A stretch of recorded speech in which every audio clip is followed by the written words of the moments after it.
Hi everyone. So I finally got my S30 Pro. I actually put a poll to ask whether I should review the Asus 8C and this one.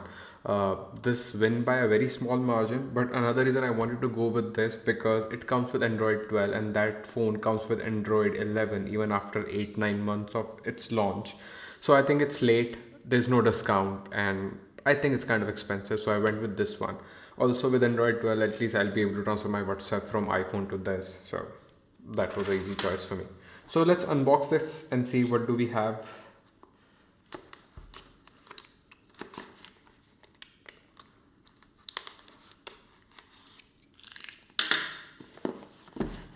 I ordered the white color because I did not see anyone unboxing that. I think every review unit was the black color and not sure why, but let's see. It's a big phone. Yeah, it reminds me of that Xiaomi Mi 11 sort of vibe. So it comes with a case. It's good, but it'll turn yellow. But at least until you get a new case, I think this is going to be fine. For me, I'm going to use it without the case because it is that matte finish, but it doesn't feel like that. It feels like more soft. It looks matte, but it feels like plain glass mostly. So it does kind of feel premium, but yeah, it does feel light for a 6.7-inch phone. I think it's 196 gram around. And this frame is kind of plastic with some sort of glass, so it's not aluminium. And a lot of people were complaining about it. And I get that. They should have added aluminium. But S21 FE has the plastic bag and an aluminum frame. So it's up to you, like, where do you want to do the cost cutting. Let me put it aside and see what do we have in the box. I think we don't get much, some paperwork and again the SIM ejector tool. And we have a 68 watt very small charger. I really like that you have this one. I was waiting for a charger like this so I'll be able to charge my Mac with it because it's going to support the PD and probably QC as well. So that's it. That's in the box. Let me keep everything aside and let's remove this and see what do we have. So yeah, this is the phone. This is how it looks. The power button is quite high, so I usually hold my phone like this. I think it's going to be a little bit harder to reach up there, and the volume rocker is like, I think if it was in landscape mode, it would have been much easier, but in this case, it's going to be up. I don't mind the phone. It's sort of a boxy design. I don't know. I'll talk about that maybe in my review. So after using it for a while. But yeah, after coming from this 5.4-inch phone, it's going to be huge for me. Let's see. Let me turn on the screen. They're saying that it has that 10-bit panel. But that was the case with Moto, I think S20 Fusion as well. But that 10-bit was not very good. So I want to check the screen as well. So let me set up the phone. I would put my SIM later. Let me connect to Wi-Fi. For the haptic feedback, I was just using the keyboard. It's not bad. It's not the best one I've used, but I think it's probably better than S21 FE, so I'm gonna give it to that. I don't want to tick this. Help Motorola. No, no, no. I'll do it later. Let's see if we do have any update here. So it is Wi-Fi 6. I'm not sure whether you'll be able to see it or not, but yeah, in the Wi-Fi you can see the 6 sign. And this support Wi-Fi 6E, so that's really good in this price. Very few phones do support Wi-Fi 6E. You usually get the support for Wi-Fi 6, so it's going to be future-proof in that regards. So let me set up the phone. Let me bring my iPhone cable and transfer my data from this phone to this phone. So as you can see, I can transfer my WhatsApp chat, so that's great. Now we wait. So by the time everything's set up, let me just give you the overview of the borders.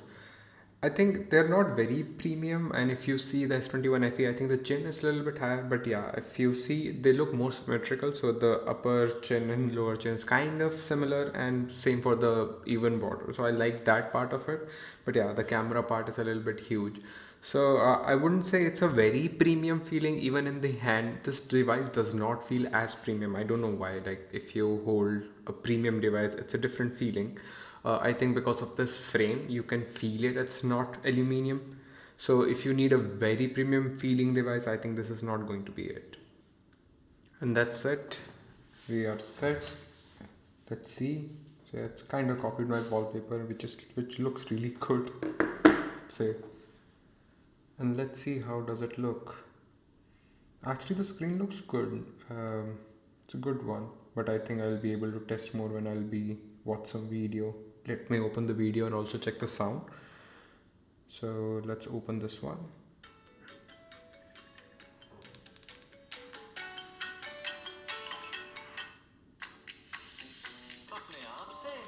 Fresh to Home app से download the Fresh to Home app now.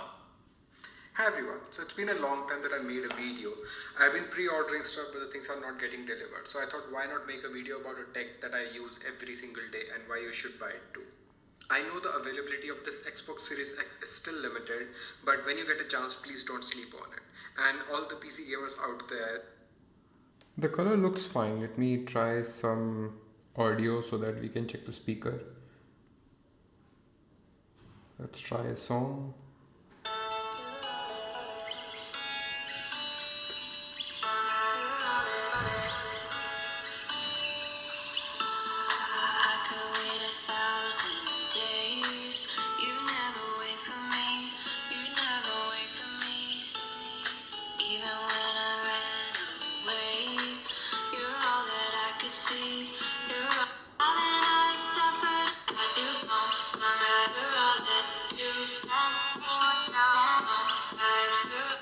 I actually really like the sound.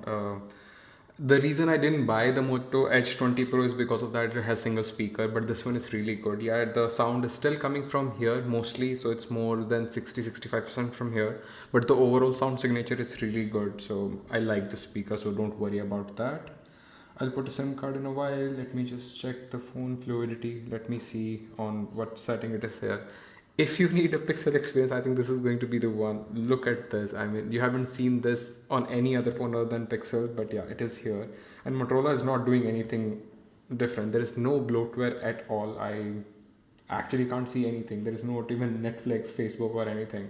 Oh, actually, Facebook is here. Let me see if we can delete it. App info, yes, we can uninstall it. So I think that's the only bloatware we have. This also has that Dolby Atmos support, and you also get that Snapdragon Dolby audio. I don't know how to test it. Maybe after a while I'll test it, but let's see. That's it. I think that's the only app. Let me check the display setting. What refresh rate are we on right now? So display refresh rate is auto. You can select to 144 Hertz. I haven't used it. Let's see what different does it make.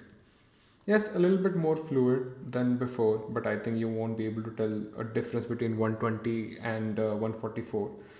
So let me try it with 120 or auto for a while. Let's see how it's going to affect my experience. Yeah, it does feel a little bit slower than the 144 Hertz, but it's still very smooth and does look nice. So yeah, this looks really great. Let's see what else we can find to check. So let's check that software now. Let's see what do we have. So let's check the widgets.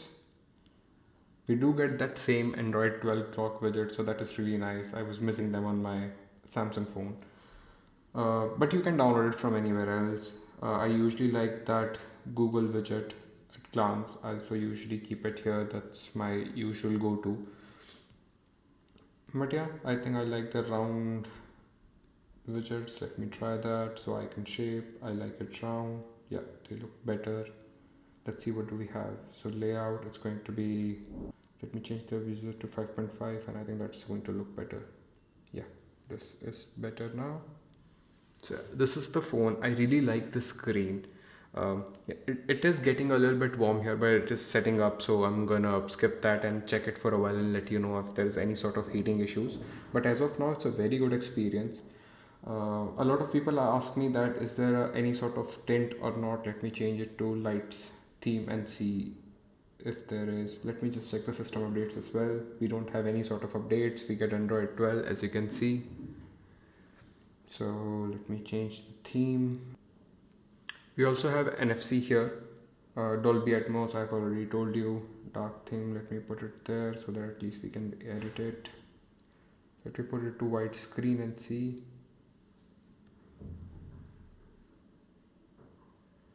I don't see any sort of tint. I think if I tilt it a little bit, I can see a little bit yellowish thing, but that's not a huge tint. I've used Pixel 6 and there was a bigger tint than this, so I think the screen looks okay. I like the screen, so it's going to be fine. It does look great, in my opinion. This phone has Gorilla Glass 3 on the front and Gorilla Glass 5 on the back. I don't know why that, but I think you need more protection nowadays when you put your phone like this. So yeah, I think it works. Gorilla Glass 3 is okay, but I think for the price it should have been at least Gorilla Glass 5, 6, if not Gorilla Glass Victus. So that's a huge cost cutting. Apps are downloading. Let me set it up completely and give you my overview, but before that let me just check the camera as well, only this time. Let's see how it's going to work. Not now. So we have normal 1x and ultra wide and see macro, like how it is going to do. So let's see. So this is the main lens. The quality looks okay, but I'll check that on my bigger screen and I'll let you know. The ultra wide looks a little bit soft, as you can see, like I barely can see the details here, so I need to check that as well, but it's a very limited environment, so I don't know. The macro itself is quite soft as well, so I need to check that. Let me see, what do we have option in videos. So if we go to videos,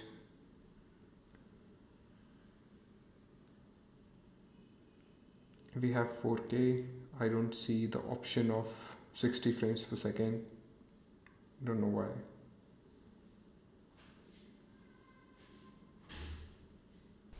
So this is the front camera sample, 4K 30 frames per second. I have turned off the EIS so that I can have more room here. If I turn on the EIS, it'll crop in a little bit more.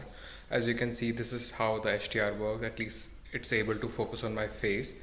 But yeah, the front camera can record in 4K 30 frames per second, which is also good. Let me try the rear camera as well. So it is the recording from the rear camera. I'm recording in 4K 30 frames per second. You can also do 4K 60 and 8K 30 frames per second. So this is how it looks in the brighter time. But let me take you in the darker area and see how the stabilization work and how it's going to make it look. So this is how it looks. I can see a little bit noise in this area. So as I think in the daylight it's going to be fine, but it's not going to be a really good camera in daylight. As you can see, there's a lot of noise here. So yeah, this is from the rear camera. Let's also check the Netflix as well, if we can see, because I've seen people are saying that you don't get that HDR support. So let's see if we have any HDR.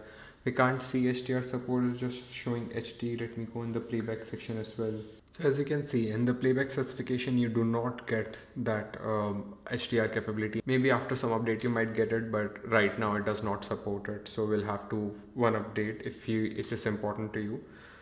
But otherwise it looks really good. So this is the phone, guys. I actually like the performance. I like the display. I like the haptic feedback. I like the speakers of it. I'm just not sure about the build quality. I think it is good in hand, but it's not the most premium phone I held. Also, I'm not sure about the front look as well. It looks kind of boring. I think the design itself feels, I don't know, a little bit cheap. I would like to see a little bit less chin from above and down for this price segment, so I think it could have been more flagshipy. But yeah, otherwise, if that's not a biggest concern right now and if you want to go for this phone, I think it is performing really well. But I'm going to give my review in a week or so. I'm going to use this phone as my primary phone. I'm just going to transfer all my information here. I'm going to change my SIM and going to use it for a while and give you my full review. So that's it for this video, guys. If you have any question, please ask around. If you have any question, please ask in the comment box. You can also follow me on Twitter. My name is Rohit. I'll see you in the next one. Till then, bye bye.